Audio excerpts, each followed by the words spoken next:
Oh, now we can hear you. They can hear me. On behalf of the Adam Smith Center for Economic Freedom, the Gordon Institute, and FIU in general, I want to welcome you to this launch of what we know is going to be the annual survey of Latinos, a project that we hope will be not just a yearly occurrence, but sometimes in the election years, more than once a year, so we can gauge where the Hispanic community is, or I should say the Hispanic communities, because as we know, there isn't one Hispanic community, but multiple communities, diverse, not monolithic at all. We're very excited about the result that we're about to launch, and we hope that this is a springboard so we can continue the conversation, because if there's one thing that's clear, is that the Hispanic vote will be decisive, not just in this presidential election, but in every presidential election.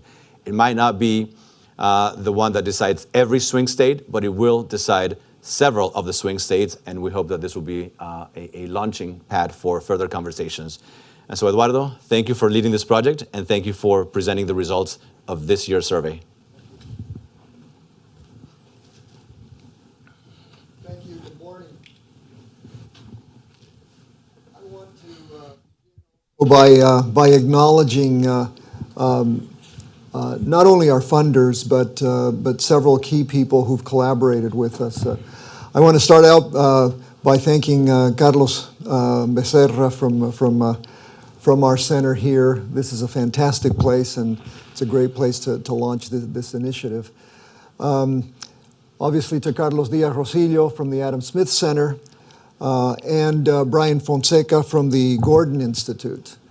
Now, this effort wouldn't have been possible without great support of Ads Mobile, and Maria, who's here representing Ads Mobile.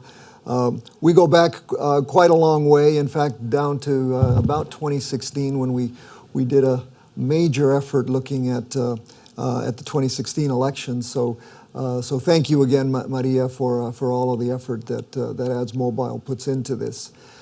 I also want to recognize two people who've been very deeply involved in this survey, both in the development of the questionnaire and now going forward, really in terms of a Florida-wide effort, polling and looking at social media.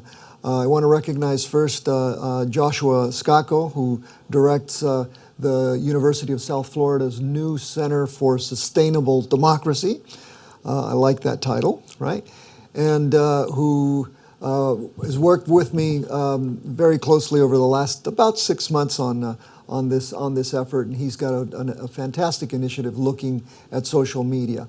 I'm going to ask him in the context of the presentation to explain a little bit about disinformation.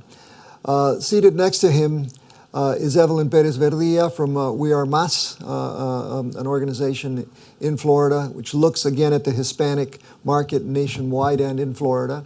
And Evelyn has worked with me for a long time as well, and also a very, very key part of this effort. So thank you all for what you have done. I'm Eduardo Gamarra. I'm a professor in the Politics and International Relations Department at FIU. I've been there for longer than I should admit, but going on almost 4 decades. So, and it looks like I've been working on trying to get this effort going for about the better part of the last 10 to 12 years. So we're doing this through the Latino Public Opinion Forum, so you'll be able to link to the poll going to this link right there. Okay, now let me just very quickly, I'm not going to read this whole thing, but let me just point out to you what this survey is.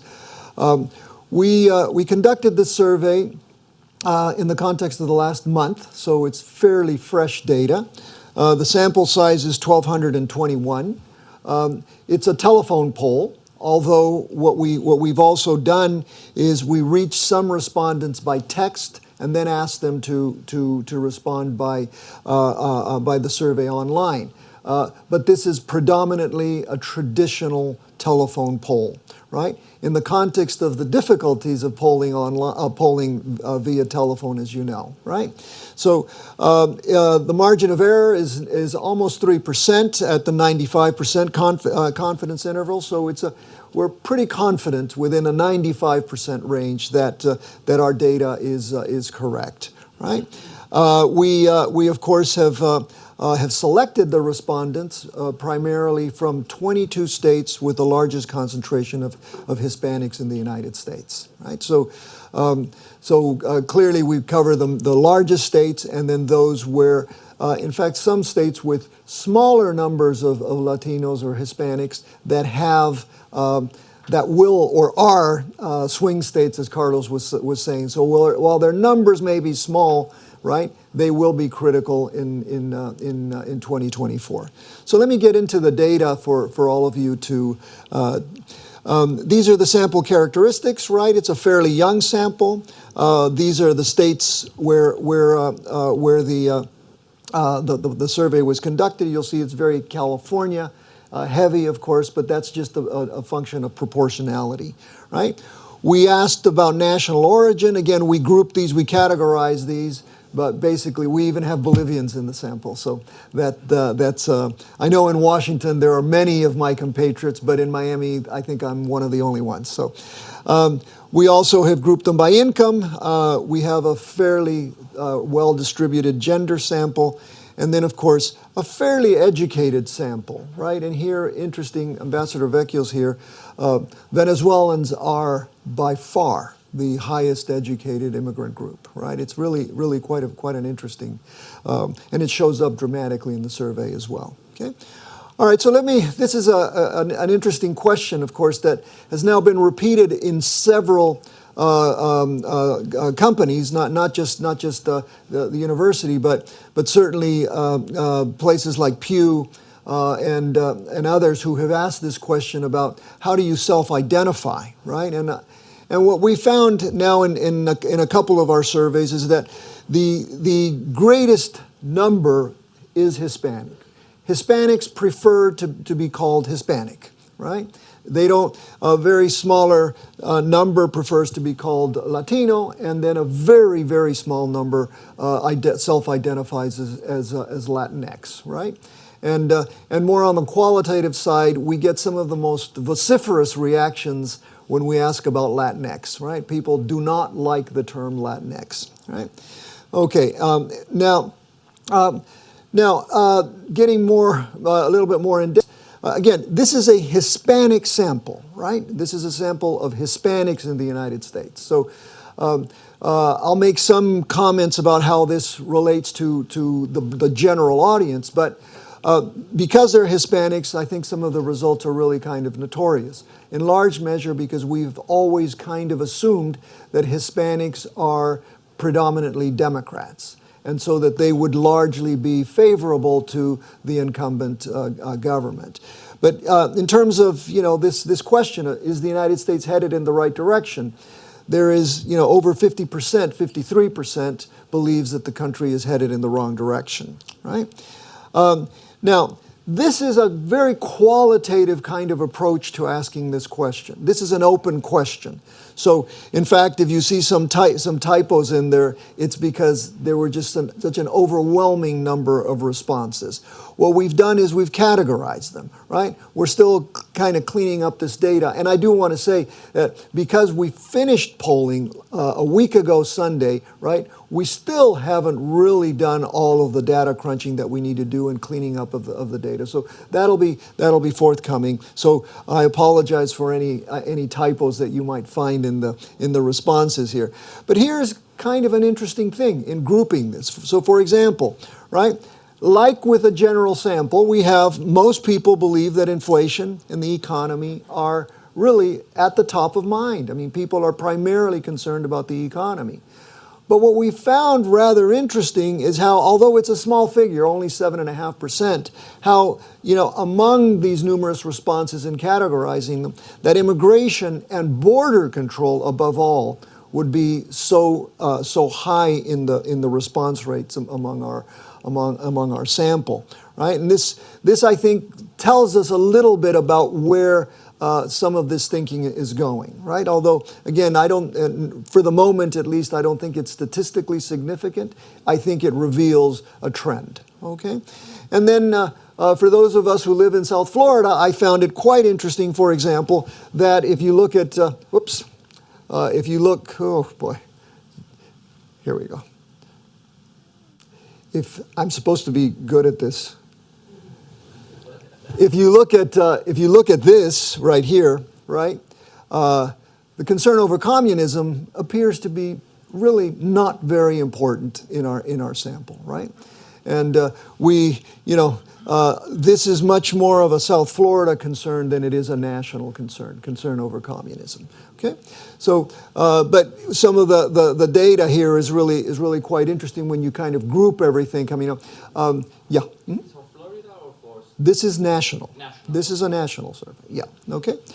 All right. So so then we went down and we said, okay, what is the principal national security threat that you see? And again, most don't know, right? This is the largest number, but open border and non-vetted immigrants showed up as the #1 concern, right? Again, the number isn't very big, but it's interesting, of course, that it's above terrorism and above all of these other concerns, right?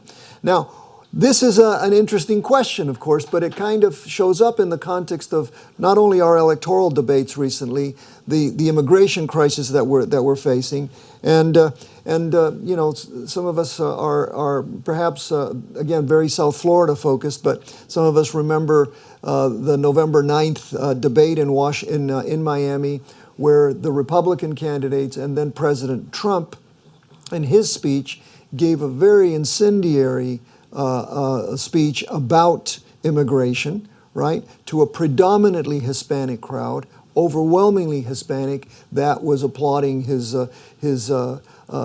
message about immigration, his very strong anti-immigration, undocumented immigration message. So I think this tells us something at least about how some of the Hispanic population in the United States is thinking about immigration, right?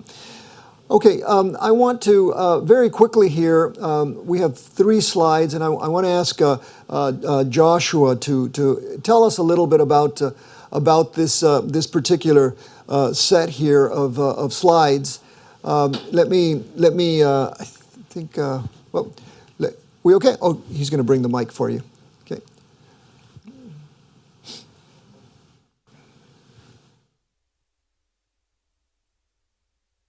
There we go. Sorry. Okay, go ahead. All right. Well, good morning, everyone. So as Eduardo said, part of the survey is in collaboration with the University of South Florida. And Eduardo and I were actually linked up through Evelyn and We Are Moss. And so part of what we've been interested in is understanding sort of the reach of information quality issues into the Hispanic community in the United States related to mis and disinformation on particular public policy topics. So in this particular survey, we looked at 2 particular public policy issues: abortion, particularly late-term abortion, questions related to late-term abortion, as well as childhood vaccination. And I'll explain a little bit about the childhood vaccination part here in a minute. But we asked a general question based on the salience of the abortion topic for many individuals about whether or not physicians should be legally forbidden to perform or induce the termination of a pregnancy after 6 weeks. And this is one of the particular legislative standards that a number of states have adopted. And what we found was, in general, plurality of the sample disagrees with the sort of with the prohibition on physicians performing abortions. You can see, though, that there is a large percentage, about 1 in 5, that don't necessarily offer an opinion on it. So in terms of thinking about the sort of overwhelming one way or the other understanding about this particular topic, we're not seeing it in this particular survey. Next slide. This was one of our particular questions assessing knowledge about late-term abortion among Hispanics in the United States. So we asked individuals and we gave them percentages, approximately what percentage of abortions are performed in the United States after the first 12 weeks of pregnancy. So to give you an idea, American Medical Association and medical experts estimate that it's less than 1% of abortions are performed after 12 weeks, okay? And one of the things that I think is very important is 6% answered this correctly. So we can see that there is a large category of individuals who aren't sure what's going on, and there are a large category of individuals who are overestimating the percentage of abortions. Now, why is this important? Well, we have presidential candidates talking about late-term abortion. And so this is, I think, one of the issues that, at least in terms of our social media analysis, we're continuing to look through in terms of we have approximately 53,000 Spanish language abortion-related tweets that we're currently looking through to get an idea of some of the messaging related to abortion over the past year in some of these social media spaces. But you can see a lack of knowledge on late-term abortions among Hispanics in the United States. Next topic. We also asked about childhood vaccination. And so your first initial thought might be, why are we asking about childhood vaccination? To give you an idea, the Kaiser Family Foundation, as well as other medical associations out there, estimate that childhood vaccination rates are falling for things like polio, measles, mumps, rubella.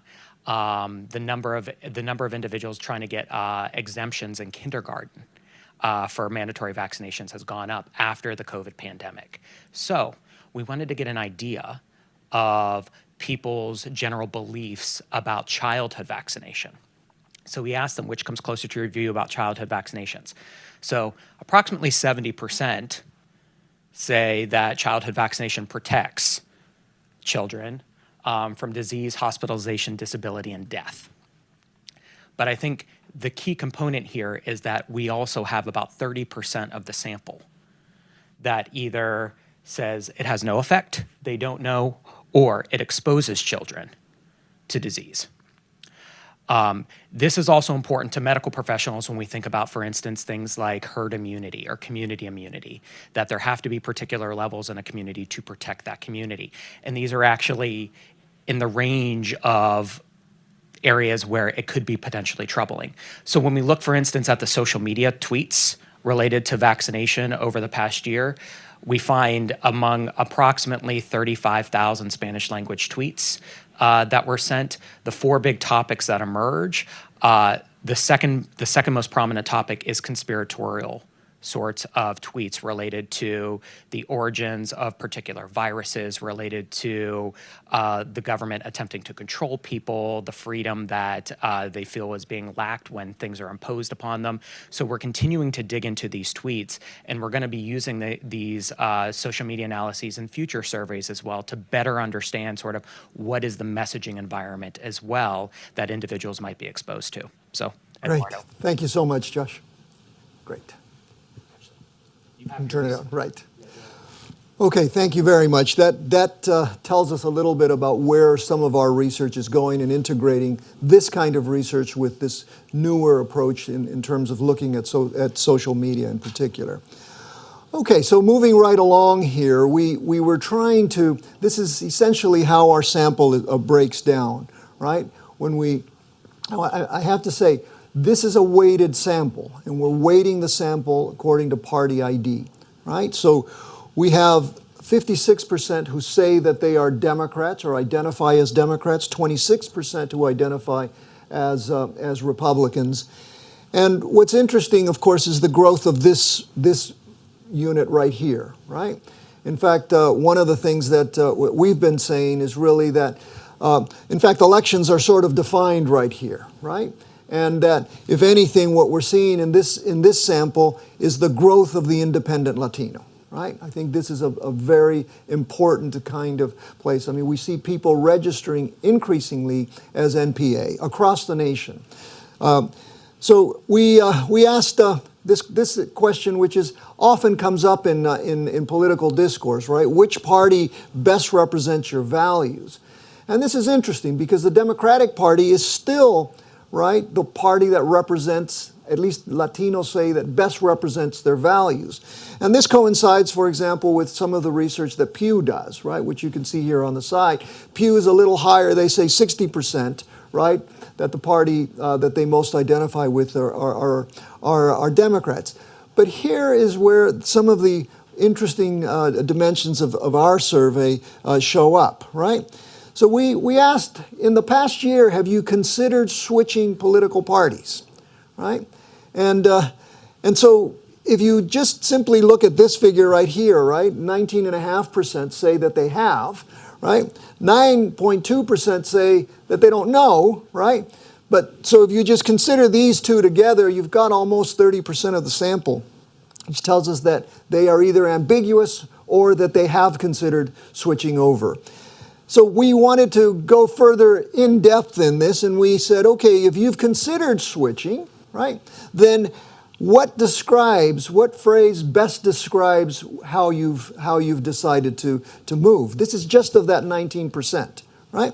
And what's striking, of course, is this, that nearly 40% says that they've decided to move from the Democratic to the Republican Party, right?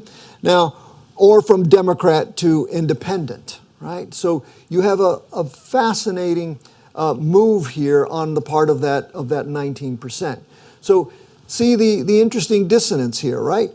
We still think as Latinos that Democrats best represent us, but a significant component is now willing to abandon the party, right? So that, and we're going to try to get into this a little bit more. Now, just two slides, not many on the state really of how people approve our political process in our institutions.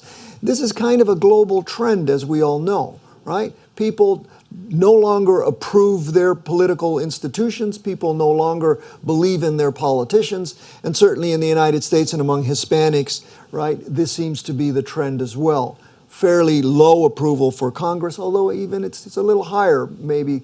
I found in some of our international polling that in Latin America, people approve their legislatures a lot more than we approve ours here, at least from the general audience. So, and then sort of the same figure, of course, for the Supreme Court. This is striking because the Supreme Court in the United States has always had very high levels of approval, right? But over the course of the last few years, this number is declining considerably, right? Now, again, this is another issue that sort of tells us, right, this contradiction. We've also asked the sample, what party best handles these issues, education, economy, immigration, healthcare, and foreign policy? And across the board, people tell us that the Democrats better handle these issues. So where's the dissonance, right? This is really what is at least for me, the most intriguing question that we've tried to answer here, right? Now, with Carlos Diaz, we explored a number of questions that have to do with values, right? So we asked what values, right, best, what party represents your values best. So now we wanted to delve into what the values are, right? And I'm not going to show them all. When you get the final presentation, you'll see some very interesting stuff. But we asked them, are you a conservative or a liberal? And the reality is that we're getting, an interesting distribution, right? That Latinos are not as conservative as they are liberal, right? We have probably fewer very conservatives than very liberals. But the majority are right here in the middle, right? This is where the Latino electorate is, all right? This is where most of us sit, right? Again, remember, this is a poll of voters, right? This is not a poll of recent immigrants, right? Okay. Now, so then we tried to get into, I didn't show them all, Carlos, I selected a few, so we went, we said, how important do you think the private sector and corporations are, right? And again, look at this, very important or somewhat important, over 60% say that the private sector is important, right? This sort of tells you where it sits. Yes, they're not liberal. They're somewhat liberal and somewhat conservative, but they're smack in the middle, and this is pretty much of an example of that. Individual choice, right? Do you believe individuals should have the freedom to make their own choices, even if those choices are unpopular, right? And look at this, right? Again, it shows some really strong conservative and traditional liberal values, right? The importance of individual freedoms, right? Again, here, how concerned are you about the government's potential infringements on individual freedoms, right? And this is a very sizable set of concerns. And you can interpret this really in two ways, right? You might say that conservatives are concerned about infringement, right? But liberals are concerned about infringement. We'd have to really delve down into that and figure out where more on a qualitative basis of what people really are thinking, right? And then this thing, what about the balance between individual freedoms and government intervention? Again, here there's a strong agreement, right, over 50%, that a balance between individual freedoms and government intervention is necessary. Again, this shows you right where our values are. They're smack in the middle. We're neither extraordinarily to the right nor toward the left, right? Now, this is, of course, a question that is very important nationally, much more important recently in Florida, right? About who should determine what our children are taught, and interestingly, of course, the overwhelming majority say that a combination of parents and authorities, right? What I find interesting is that they don't want teachers' unions, they don't want state governments, and they don't want the federal government involved, right? It really should just be teachers, parents, and some authority. All right. Okay. Now here we're going to delve into a lot of the questions related to media, right? And these are questions that are of great interest to our partner Ads Mobile, but also to us, especially those of us who use the media, who consume the media all the time. So we asked, right, what is your principal news source about politics in particular? And here you can see the overwhelming importance of online, internet, and social media, right? And how television is still important, though, right? Television is still important, right?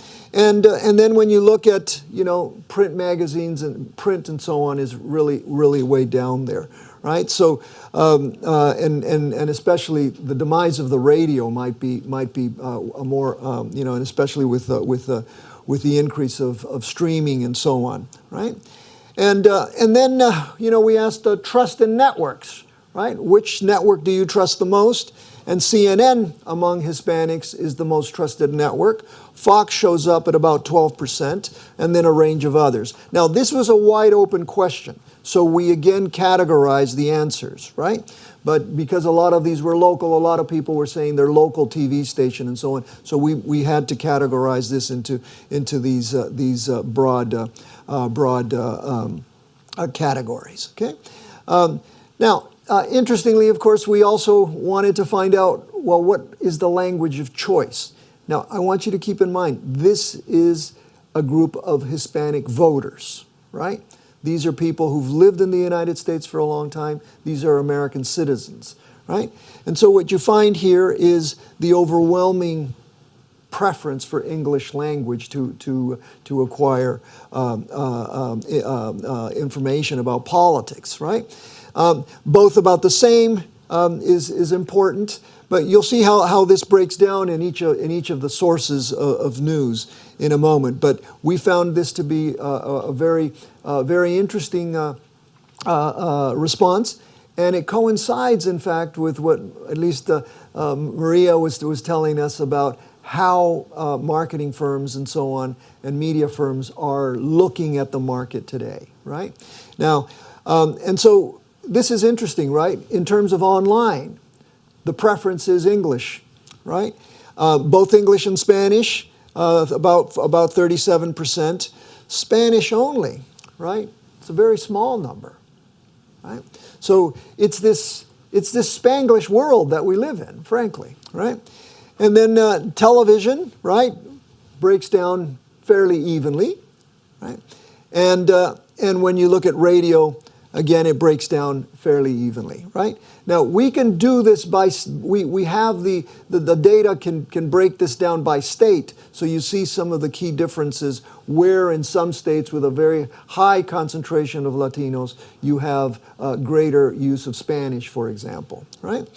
And then in print magazines, of course, you saw very small usage, but again, the preference for English, okay? Right? And then newspapers as well, right? This sort of tells you where things are going, that both English and Spanish are important, but Spanish-only newspapers are apparently not doing that well, okay? And, and then social media choice, right? We found, again, this is interesting that most people said Facebook, right? Now, when you cross-tab this by age, you find, of course, that the younger you are, the more you tend to be in the Instagram, TikTok world, right? And the older you are, the more you tend to be in the Facebook. So Hispanics are pretty much doing the same thing. Now, of course, the new ones like Threads and Tribal barely get any traction yet, right? All right, so. Okay, so that was on that, and then I'll open it up for questions in a few minutes. I have a couple of more slides here to go. We asked. Remember, these are registered voters, so we asked, how likely are you to vote? 73.8 say they will. Right. Remember that our turnout rate among Latinos and Hispanics is not very high. Right, so hopefully we say we're going to vote. Let's hope that they're going to vote, right? But turnout tends to be much lower than this. So here are the more political questions and the ones that I think are really interesting, right? How do you approve of the job President Biden is doing? And this sort of, again, points to that dissonance that we've had, right? This strong identification with a party, yet this very critical view of the president, right? And you might say, this is about 40%. It's a little higher than the national approval rate, but it's still low, historically among Hispanics for Democratic presidents, right? So, and then when we said, okay, President Biden came in with about 67% of the vote, 68% of the Hispanic vote, right? And so when you look at this here, right, this is not a very this sample tells you that when they came in, they were fairly favorable, right? But his support has dropped considerably since he arrived in office, right? And so you have a fairly small number, really under 40%, that says that they have a more positive opinion of the president than when he assumed office, and a more negative, right, fairly high, more negative opinion of the president. Okay, so then of course we wanted to say, right, should the president therefore run again? Okay, and remember, this is weighted by political party identification, right? So when you look at this, this is a very, very intriguing slide, right? Because again, so far, right, we've said that there is this strong identification with the Democratic Party, right? But there's this. Look at this 10% gap here, right? These are Hispanics, primarily Democrats, who are telling us that they do not want the president to run for re-election. Okay, it's a very, very interesting result there, right? And then, of course, those who aren't sure. I mean, if you just add this to this, it's over 50%. So it really is kind of an overwhelming number, right? Now, just to be even-handed, though, right? Former President Trump fares worse, right, among Hispanics, right? 57% say they don't want him to run. 32% say they want him to run, and again, a fairly small number there of unsure. So the former president generates passions on both sides, right? But what both of these tell us, this one and this one, tells us that Hispanics don't want either one of these men to be the candidates next year, right? And this again is kind of the same across the board. So then we ask the horse race question, right? If the elections were tomorrow, for whom would you vote, right? And here you have, right, this is fairly consistent. It shows you a growth in the Republican Party's favorability among Hispanics, right? And it shows you an enormous drop, right, in the support for the Democratic candidate. And this, if you think about it in terms of what Carlos Diaz was saying, this could be a real, right, how should I put it, determining factor, especially in swing states where, 2 or 3% might determine the outcome, right? So this is a fairly negative figure for the incumbent, and something that we think is going to be very important to watch and track over the next few months, right? All right, so just to finalize and taking advantage of the presence of the ambassador here, I wanted to mention some of the foreign policy questions that we asked, right? And so we said, well, how significant is foreign policy in your decision to vote for a particular candidate? Now, we've had historically fairly low figures. In fact, in our Cuba poll, right, in 2016, only 8% of Cubans polled in Miami-Dade said that foreign policy was important, right? Today, that figure in the Cuba poll, in the recent Cuba poll, is of course much higher. And nationally, look at how Latinos are saying, how Hispanics are saying that foreign policy is important. Okay, now questions about how the U.S. should deal with non-democratic countries. Right, here is an interesting thing. Right, that we should negotiate. We should also, in some measure, exert maximum pressure. These are the words of the former president's foreign policy, actually. And then, and we should engage, although, it's hard to distinguish between what engagement and negotiating means, right?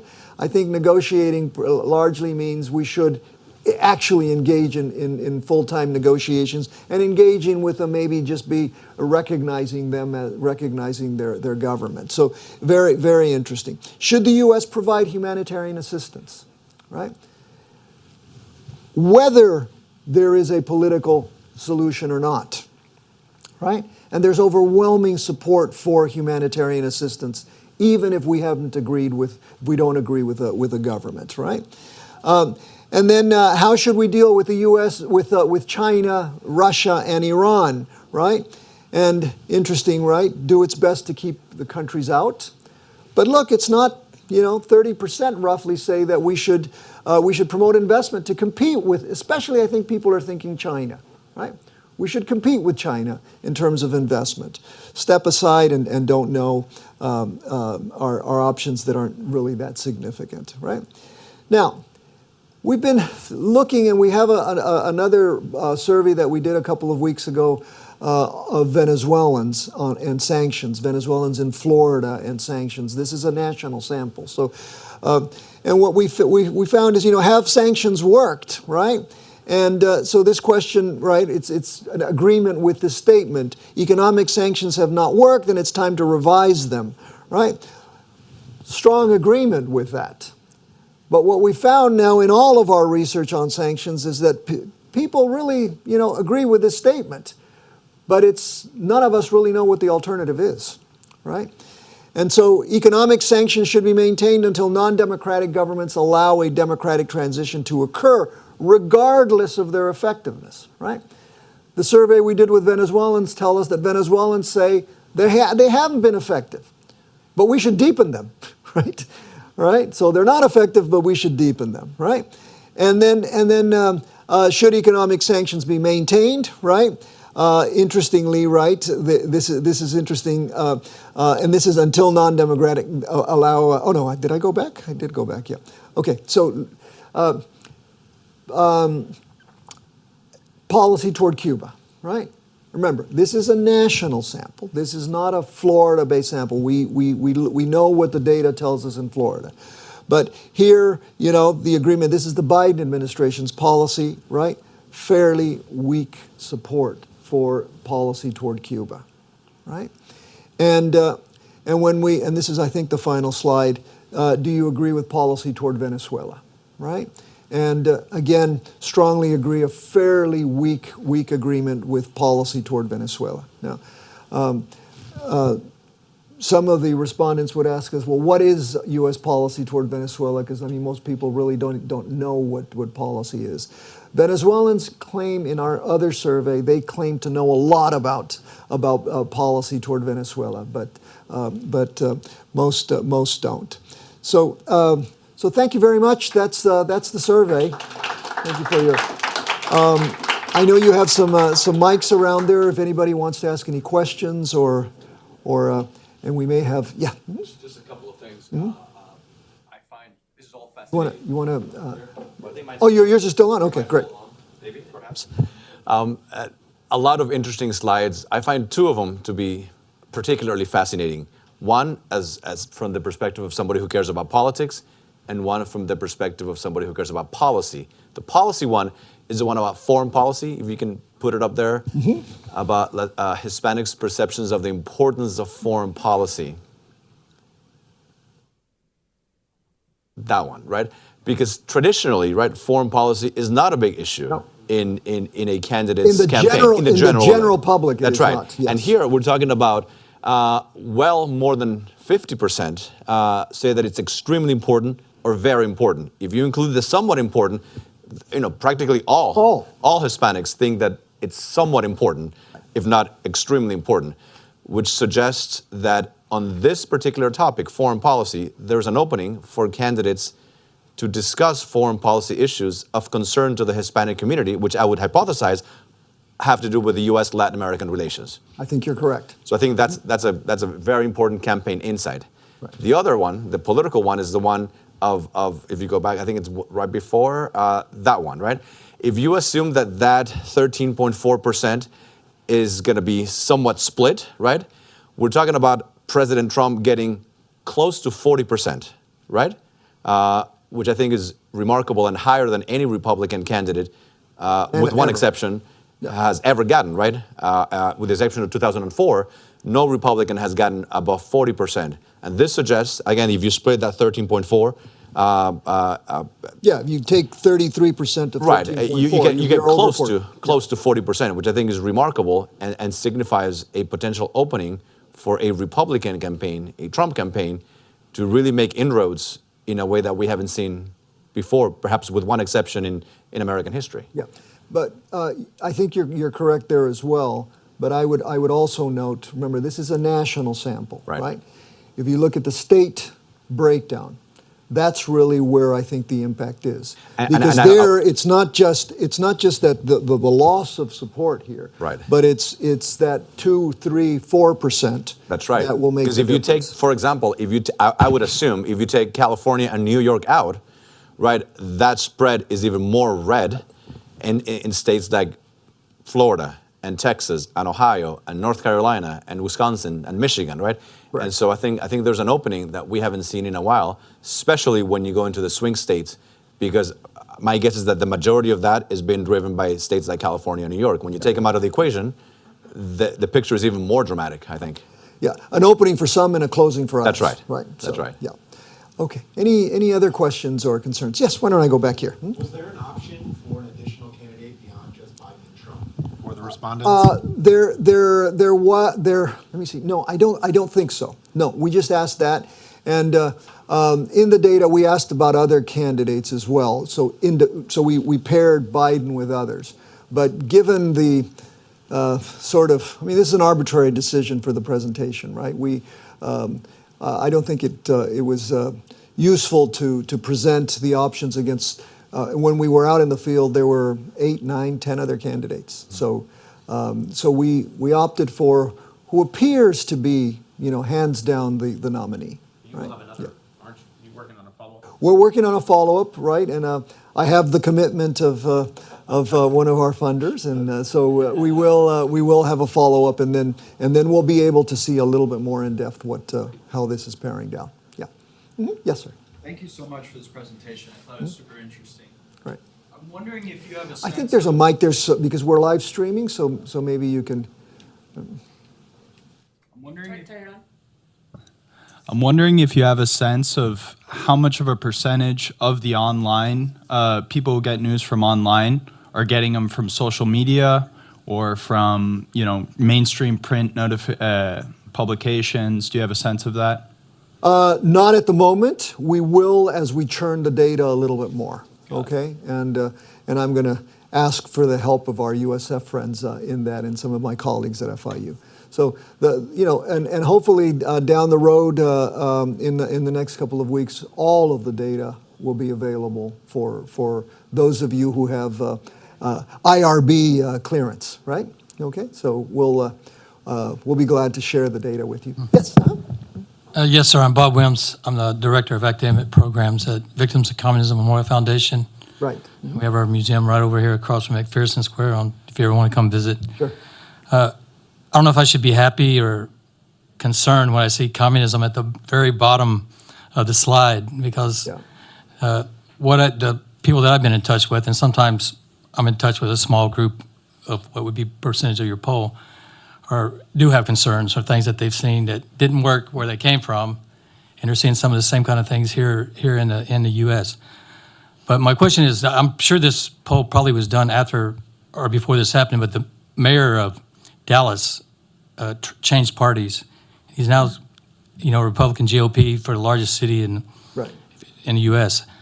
Do you think that kind of thing might resonate? Would that influence potential Hispanic voters to follow suit?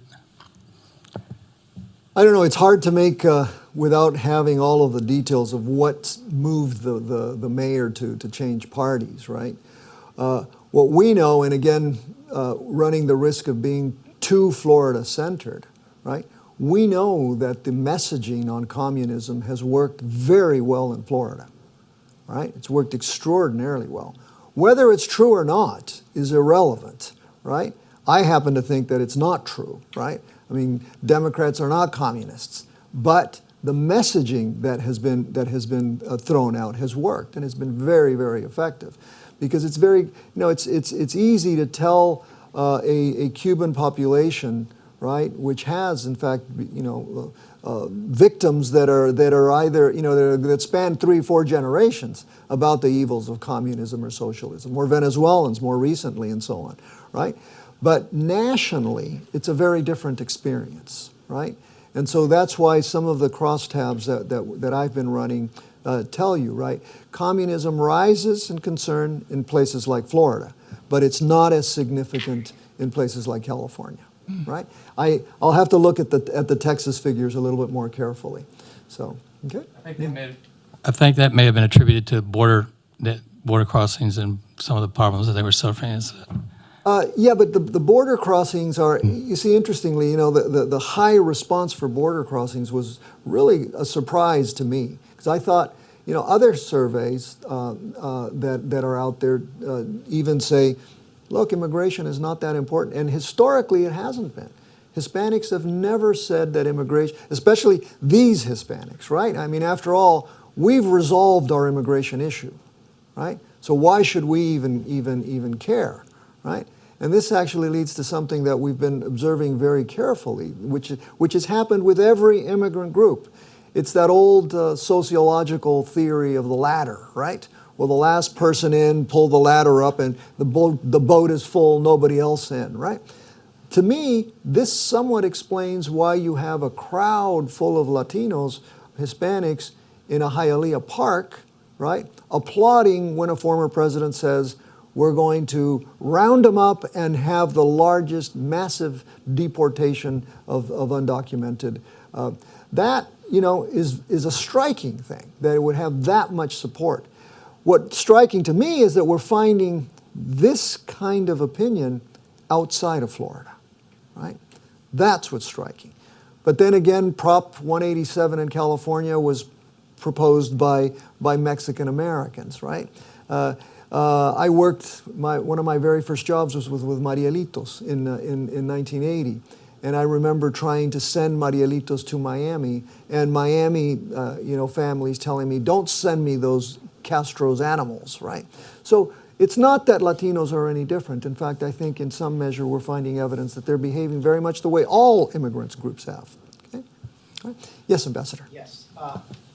Eduardo, thank you so much for the presentation. Sure. Very helpful. 3 questions. Yeah.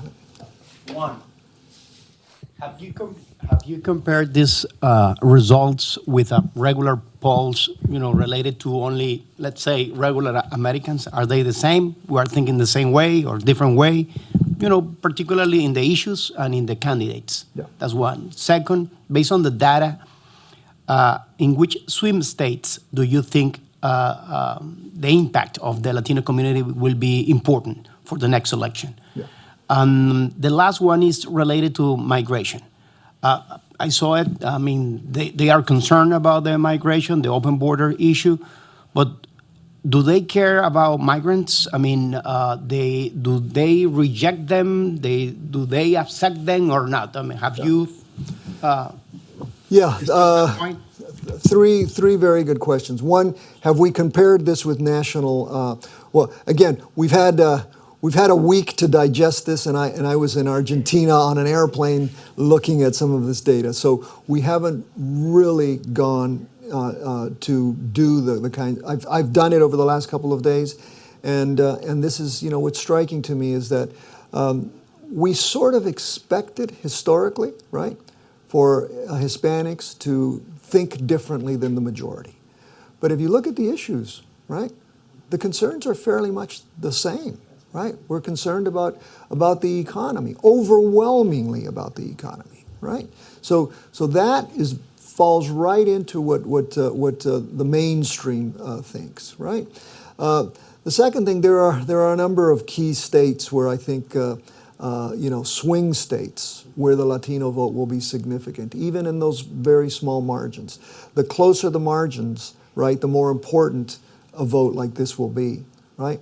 I would say, we're not going to say that this is not going to be important in California, for example, right? California is not a swing state, right?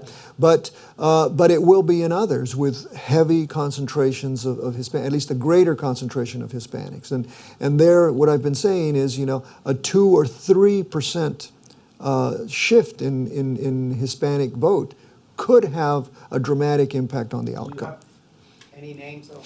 Not right now. Let me look specifically at the data, but some of those states are the ones that we're looking at, and then finally on immigration. Let me just repeat what I said before, and I'm going to take advantage that you're here because we've been doing a lot of work on the Venezuelan public opinion, and what we're finding, Ambassador, is that Venezuelans perhaps have accelerated this process, right, that other immigrants do. Other immigrants reject their brethren over a longer span of time, right?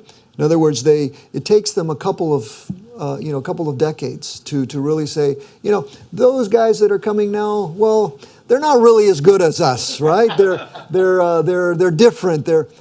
Among Venezuelans, that process has happened much quicker, right? And we're finding it. I mean, I'll share with you the survey we did. When was it? A couple of weeks ago, and I'll share it with you. But what you find there is really quite interesting. The amount of support for massive deportation of undocumented immigrants. Right. That was a specific question. Mm-hmm. It's high, and so surprising to me is that the Venezuelans have done it in 2 decades. Right. It took the Cubans a little bit longer, right? A little bit longer. I don't know, Mariel. But then this is the good news, right? The Marielitos were the escoria, right? My first job was with Marielitos in Fort Chaffee, Arkansas, right? I used to make the phone calls to Miami to get people to accept their relatives, and they would tell me no, right? And go forward now to 2023. Miami is it's absorbed the Marielitos. The Marielitos are the new Miami, right? Very, very few people actually remember that we used to call them escoria. I think the same is going to happen with these groups of immigrants today, right? They're different. They're different social class, different color, right? But in the end, they're going to be part of this mosaic, right? It's a process, and we've done it with Italians, with the Irish, this is a process that has happened time and again. Okay? Yeah, Evelyn. Well, first of all, I want to say that this FIU space is amazing, so congratulations. I want to ask a question in reference to the moderate vote, right? That you mentioned that could be the decision makers for the upcoming elections. And my question is, when I see campaigns sometimes creating messaging, where they say, well, this messaging that we're creating is for Arizona or California or not in Florida, I respond to them, I say, okay, your messaging is borderless, it's digital. So it will arrive in California as well as it will arrive in Florida. What do you have to say to campaigns in reference to the moderate vote and in reference to their messaging in general, all campaigns, when you look at these numbers? Evelyn, I didn't. We asked a question about, the word progressive, right? Which I didn't graph, and we also asked opinions about, what do you think of communism, of socialism, and what do you think of capitalism? Those are very, very interesting, right? But I think the answer to your question is right here in this one, okay? If you're going to run a campaign and you're going to exclusively market right here, and you're going to exclusively market right here, and that's what you're going to get. And the same thing on this side, right? If your campaign is going to be based solely on this side, then that's where your focus is going to be. But where are the majority? They're right here in the middle, okay? And so your messaging that is strictly too liberal or strictly too conservative is going to go specifically to that audience, right? And I think that's more right now of a Democratic Party problem than it is a Republican Party problem, because the Republican Party is fairly clear on who their candidate is, right? See, when we do the crosstabs on who should President Trump run for office, right? Republicans don't have any trouble with President Trump as their candidate, whereas Democrats have a lot of trouble with Biden, right? And so I think where is it that Democrats are missing the mark? Perhaps is what you're asking me, and I think it's maybe being too far on the left, right? Rather than looking at this very, very wide segment here where I think the electorate lies. Okay? Yes, Jerry. Oh, borrow the mic there, yeah.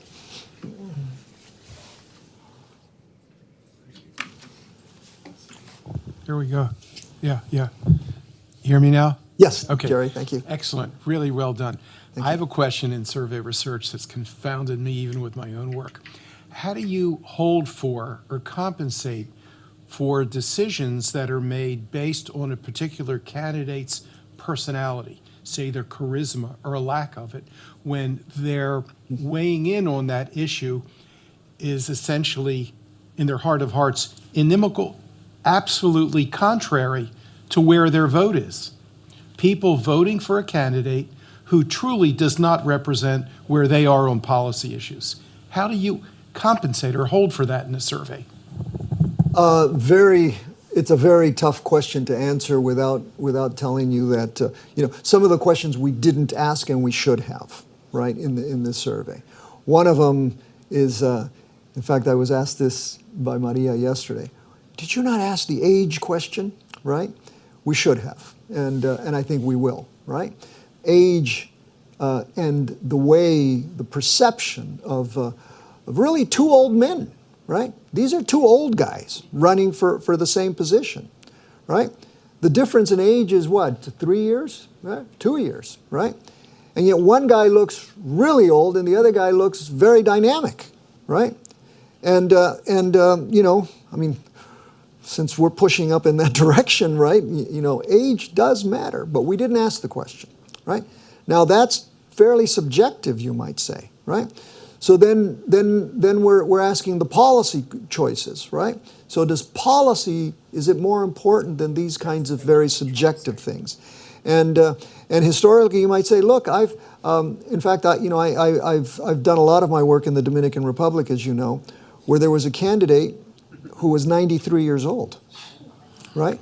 He was blind, he had glaucoma, and and he was extraordinarily popular. He's still popular, Joaquin Balaguer, right? So it's a tough one. And then there's the other whole range of issues related to caudillos, right?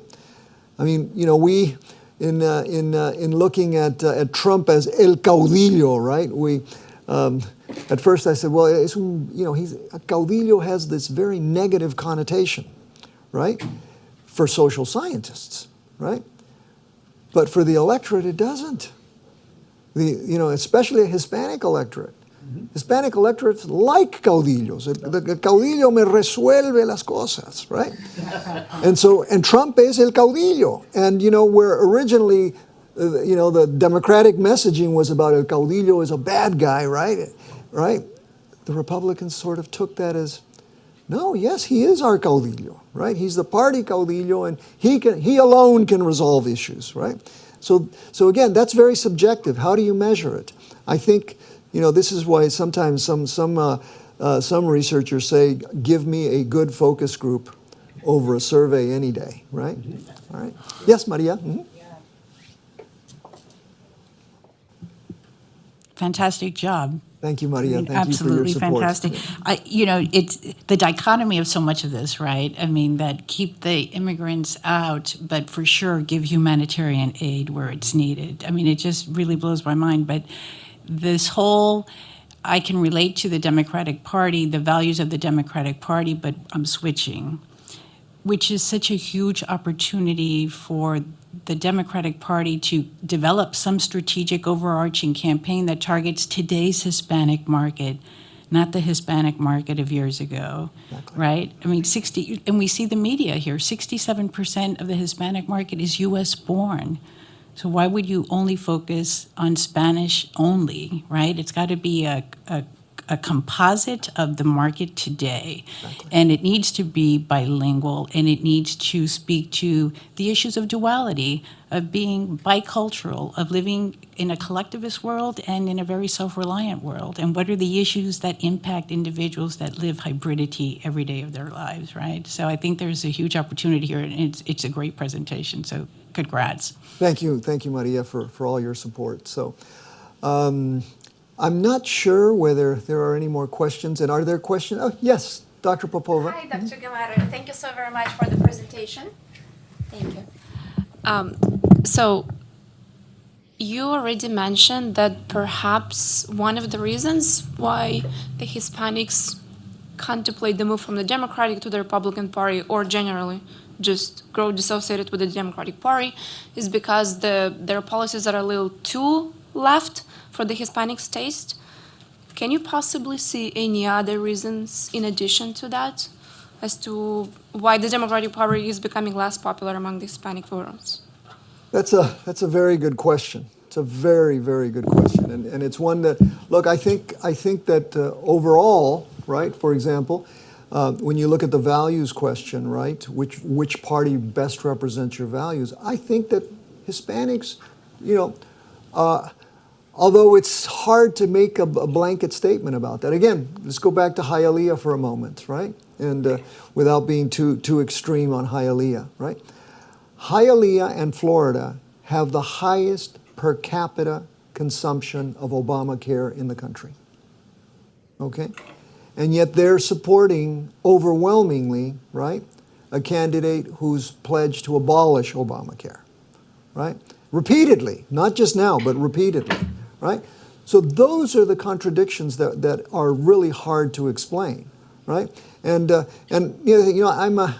hate to admit this, and it's probably a function of age, but I listen to radio in Miami in the mornings, both Venezuelan and Cuban and Colombian radio, right? And what you find is often you have these callers, and the callers are filled with contradictions. You know, they're absolutely filled with contradictions. So, you know, from a professorial kind of point of view, you say, well, the guy's so, you know, how wrong could he be because he's contradicting himself? Well, look at this survey, right? This is what public opinion is about. We're really, all of us, we don't have this kind of consistent, coherent set of values. We contradict ourselves, right? And so from a campaign perspective, it's quite difficult, right? How do you bridge that gap between those who want, you know, immigrants to be deported, but they want to keep their the social policy that the current party offers, right? So I'm going to leave it to smarter strategists to really sort that one out, okay? Bueno, y ¿dónde están? Me dijeron que hablara unos minutos en español para hacer un recuento sobre la encuesta muy breve. Sé que la mayoría de ustedes hablan español, algunos de ustedes no, pero that's why we're the duality you were talking about, right?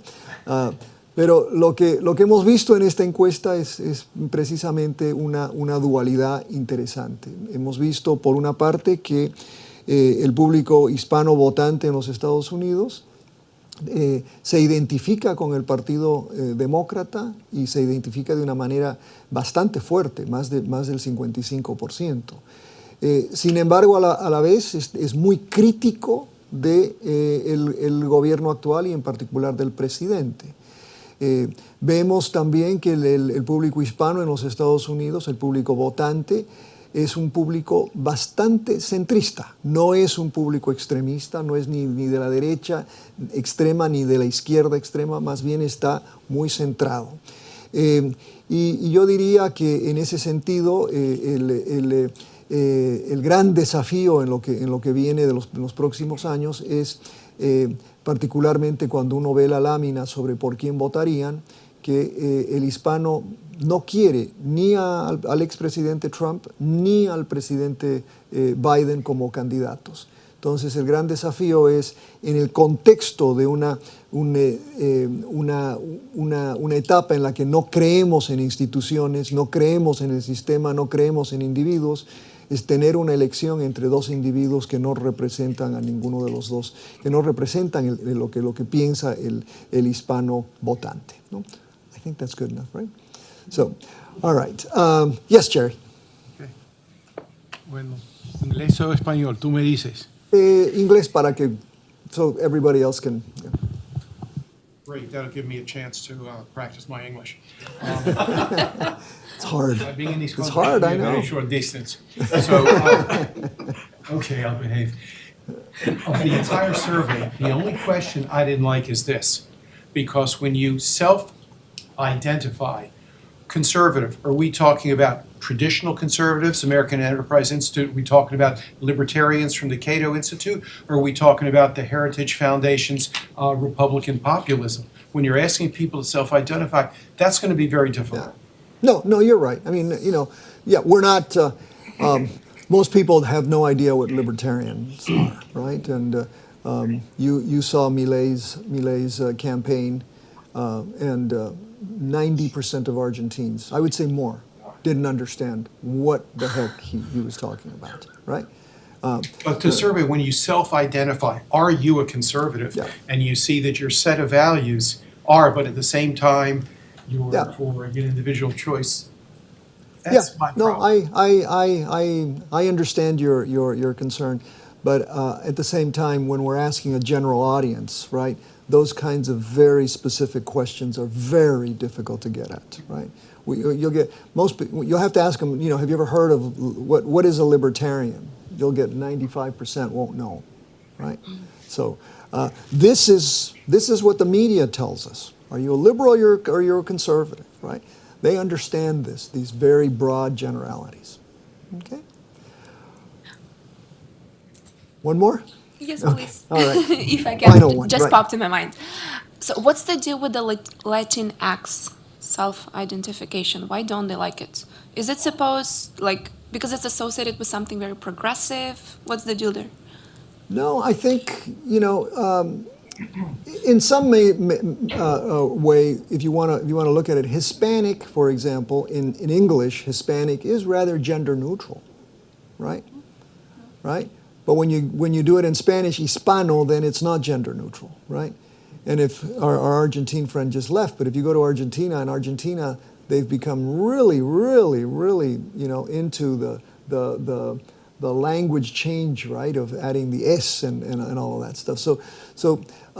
But what we're finding is that, especially among Hispanics, sometimes it's almost a visceral response, right? Latin X, what is that? I'm not an X, right? I'm not, and the data tells you this, right? Now this is the third time we've done this question, and the third time it's come out and Pew as well, right? And although the Pew is telling us that the number of people who have heard of Latinx is growing, right? So more people have heard of Latinx, but when you ask them, "Are you Latinx?" And in Spanish it sounds even better. It sounds even worse. Latinx, right? Yeah. What's Latinx, right? So there's been a, and then the other thing is, it's the Latinx programs around the country are growing.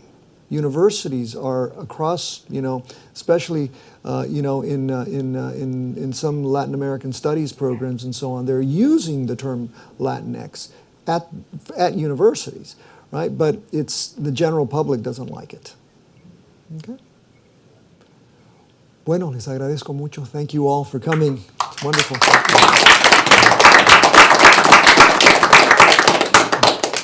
Listo. Hi, Lisa. How are you?